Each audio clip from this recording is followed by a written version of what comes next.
مولانا صاحب خطبہ مسجد میں دے رہے تھے. ان کا خطبہ سن کر ایک آدمی بیچارہ اپنے گھر گیا اور اپنی بیوی کو گود میں اٹھا کے ناچنے لگا.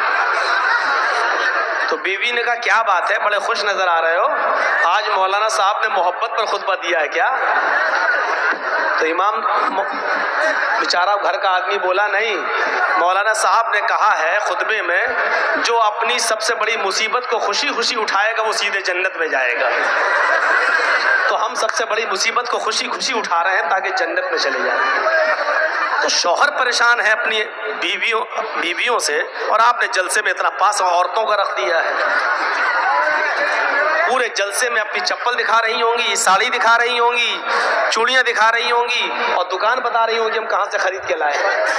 ان کو جلسے میں آپ نے اتنا قریب کر دیا ہے.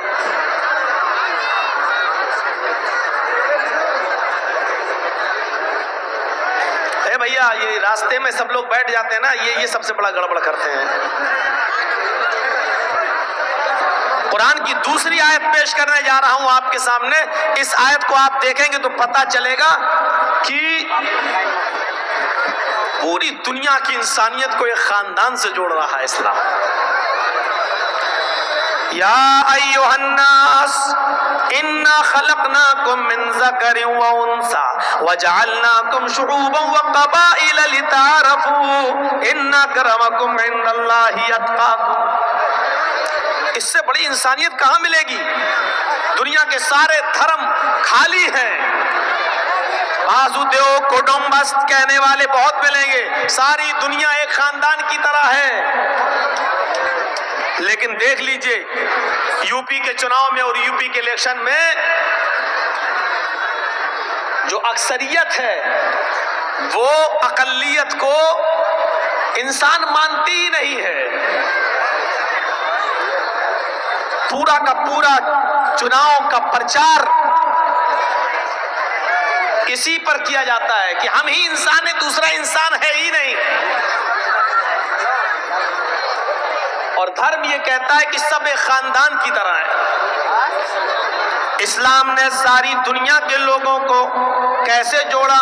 یا ایھا الناس, ہے سمپورن جگت کی مانو ذاتی, ہے ساری دنیا کے انسانوں, مسلمانوں نہیں, ہے ساری دنیا کے انسانوں.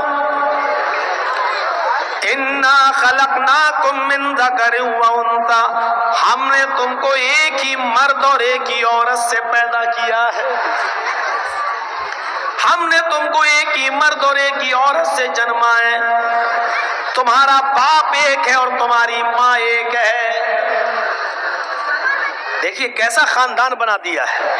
تم سب ایک ہی باپ کے بیٹے ہو, ایک ہی ماں کے بیٹے ہو. تم سب کا باپ ایک ہے, تم سب کی ماں ایک ہے. تمہارا باپ آدم, تمہاری ماں حوا, تمہارا باپ آشو اور تمہاری ماں یووتی شتروپا. تم سب ایک ہی آشو اور شتروپا کی سنتان ہو, آدم کے بیٹے ہو اور حوا کے بیٹے ہو, یعنی تم سب آپس میں بھائی بھائی ہو. اب کیا رہ جاتا ہے؟ اس آیت کے بعد انسانیت کا اور اعلیٰ مقام کہاں سے پیش کیا جائے؟ کیا ایک باپ کی اولاد بتا دینا اور ہمیں ہندو اور عیسائی اور سکھ اور جینی اور بدھسٹ سب کو ایک ہی باپ کا بیٹا کہہ کر بھائی بھائی بنا دینا, اس کے بعد انسانیت کا کون سا درجہ باقی رہ جاتا ہے جو اسلام دینا بھول گیا؟ نعوذ باللہ, انسانیت کے اس اونچے درجے پر فائز کیا ہے. پڑھیے پورا قرآن اور پڑھیے محمد رسول اللہ صلی اللہ علیہ وسلم کی تعلیمات, تو آپ دیکھیں گے اس میں انسانیت کے لیے کتنی تعلیمات بھری پڑی ہیں. فرمایا اللہ کے نبی صلی اللہ علیہ وسلم نے, جب تم سڑک پر چل رہے ہو اور راستے میں کوئی تکلیف دہ چیز پڑی ہوئی ہے تو اس تکلیف دہ چیز کو ہٹانا تمہاری ذمہ داری بن جاتی ہے. بلکہ ذمہ داری ہی نہیں, تمہارا فرض بن جاتا ہے, بلکہ یہ تمہارے ایمان سے جڑی ہوئی ایک چیز ہے کہ اس تکلیف دہ چیز کو ہٹا دو. جس کے اندر جتنا مضبوط ایمان ہوگا وہ تکلیف دہ چیز کو اتنا زیادہ ہٹائے گا. اس کو ایمان ایمان کی ایک شاخ، ایک برانچ بتا دیا ہے۔ اللہ کے نبی صلی اللہ علیہ وسلم نے فرمایا الایمان بضع و سبعون شعبۃ، ایمان کی 70 سے زیادہ برانچز ہیں، اسلام کی 70 سے زیادہ شاخائیں ہیں۔ فافضلها قول لا الہ الا اللہ، اسلام کی سب سے افضل شاخ اور برانچ کیا ہے؟ لا الہ الا اللہ کا اقرار، اللہ کے علاوہ کوئی معبود نہیں اس بات کا اقرار۔ وادناها، اور ایمان کی سب سے ادنا، سب سے نیچی جو شاخ ہے لیکن وہ بھی ایمان کا ایک حصہ ہے، وہ کیا ہے؟ اماطۃ الاذى عن الطریق، راستے میں کانٹا پڑا ہے، یہ مت دیکھو یہاں سے ہندو گزرے گا چبے چبنے دو، کوئی پتھر پڑا ہے ہندو ٹکرائے گا گرنے دو، یہاں تو مسلمان کی بستی ہی نہیں ہے، ہندو کا سر پھوٹے گا پھوٹنے دو، جینی کا پھوٹے گا پھوٹنے دو، سکھ کا پھوٹے گا پھوٹنے دو، میرے باپ کا کیا جا رہا ہے؟ اگر اس بستی میں مسلمان رہتے تو ہم ہٹا دیتے کہ کسی مسلمان کو تکلیف نہ پہنچے۔ اسلام کیا کہہ رہا ہے؟ محمد رسول اللہ کیا فرما رہے ہیں؟ آپ نے فرمایا نہیں تمہیں اس پتھر کو وہاں سے ہٹانا پڑے گا، چاہے ہندو گزر رہا ہو یا مسلمان، سکھ گزر رہا ہو یا عیسائی، جینی گزر رہا ہو یا بدھسٹ، یہ انسانیت تمہارے اندر ہونا چاہیے، یہ ایمان کا ایک حصہ ہے۔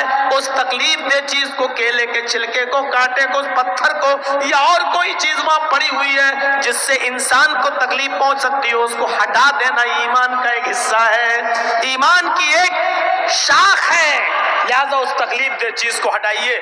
یہ تعلیم بھری پڑی ہے اسلام کے اندر۔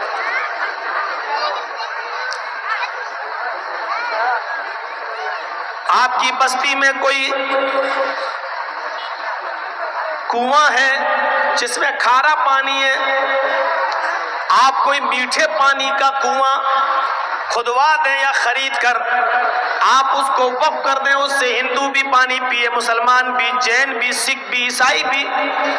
غور کرو، جو ایک کتے کو پانی پلا دینے کی وجہ سے ایک فاحشہ اور بدچلن عورت جو اپنا جسم بیچتی تھی، جس کے بارے میں حدیث میں فاحشہ کا لفظ موجود ہے، ایک دوسری حدیث میں جس کے لیے زانیہ کا لفظ موجود ہے، یعنی بدچلن عورت جو جسم بیچا کرتی تھی، ایسی عورت اپنے کسٹمر کو ڈھونڈنے کے لیے اور تلاش کرنے کے لیے کہیں جا رہی تھی، راستے میں اس کو ایک پیاسا کتا دکھتا ہے جو زمین پر اپنی زبان رگڑ رہا ہے، یعنی زمین سے پانی کی امید لگا رہا ہے کہ ہمیں زمین سے کوئی پانی مل جائے۔ اس عورت کو، اس کتے پر رحم آ گیا، اس طوائف کو، اس بدچلن عورت کو۔ ایک حدیث میں آتا ہے کہ اس نے اپنی اوڑھنی، اور دوسری حدیث میں آتا ہے کہ اس نے اپنے پیر کا موزہ اتارا اور اس کو اپنے دوپٹے سے باندھا اور اس کو کنویں میں ڈالا اور اس موزے کو پورا بھگو لیا، تر کر لیا، اور اس کتے کے پاس جا کر اس نے اس موزے کو یا اپنی اوڑھنی کو نچوڑ دیا۔ کتا پانی پینے لگا، وہ عورت کئی بار کنویں سے پانی نکالتی ہے اور اس کتے کو پلاتی ہے۔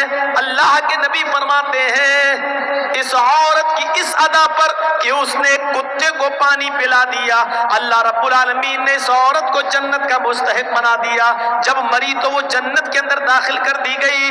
ایک کتے کو پانی پلا دینے کی وجہ سے ایک طوائف، ایک فاحشہ عورت بخش دی گئی اور وہ جنت میں چلی گئی۔ پھر ایک عام انسان کو پانی پلانے کا ثواب کیا ہوگا؟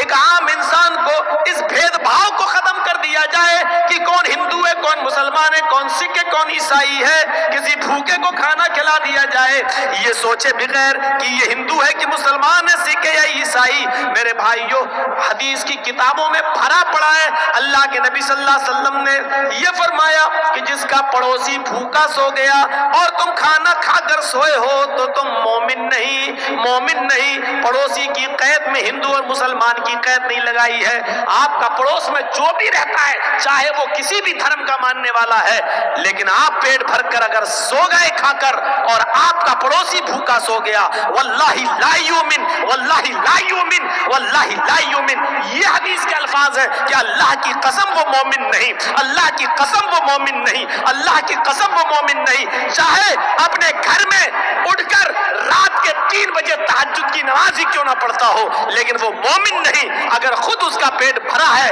اور اس کا پڑوسی بھوکا سو گیا تو وہ مومن نہیں۔ ذرا تصور کرو، اسلام کے اندر انسانیت کا یہ مقام ہے، یہ درجہ ہے۔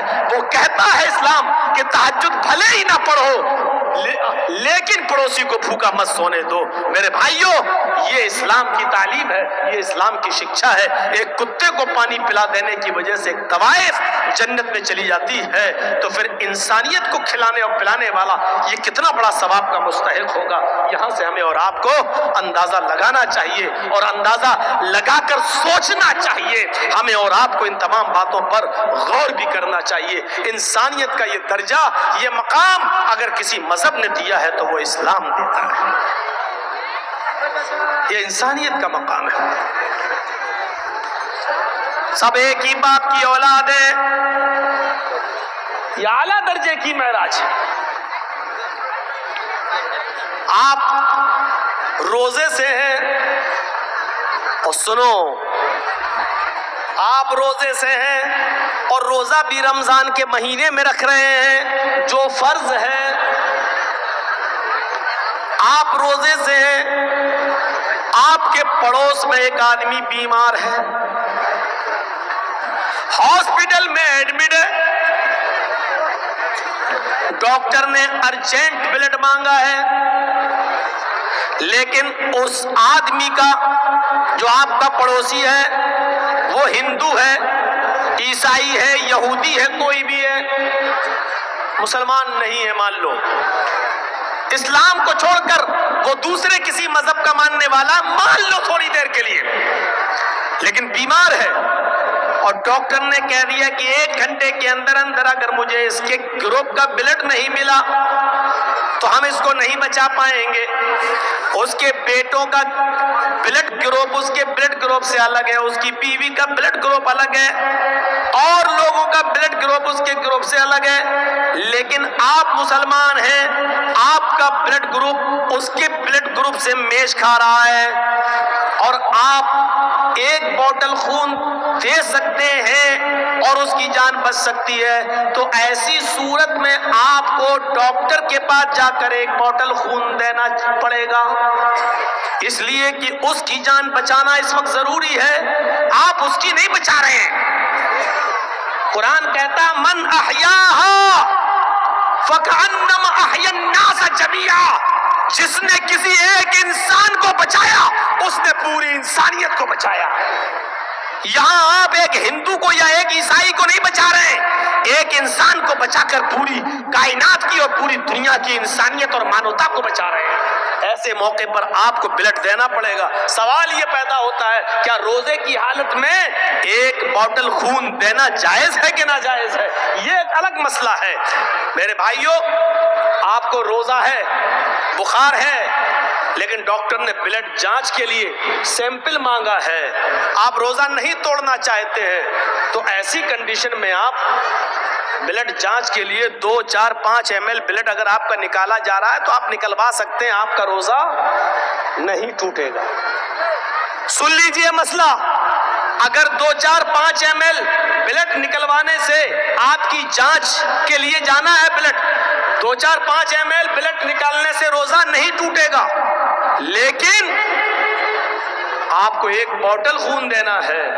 ایک بوتل خون دینے کے بعد کمزوری آنا ہے، کمزوری جب آتی ہے تو بلڈ نکالنے والے آپ کے ہاتھ میں پہلے ایک بال پکڑا دیتے ہیں تاکہ خون کا سرکولیشن بنا رہے، اور آپ ایسے ایسے بال دباتے رہیں گے اور بلڈ نکلتا رہے گا، اور بلڈ نکالنے کے بعد ایک بوتل خون دینے کے بعد پھر آپ کو 2 بسکٹ، چائے یا کوئی جوس پلایا جاتا ہے۔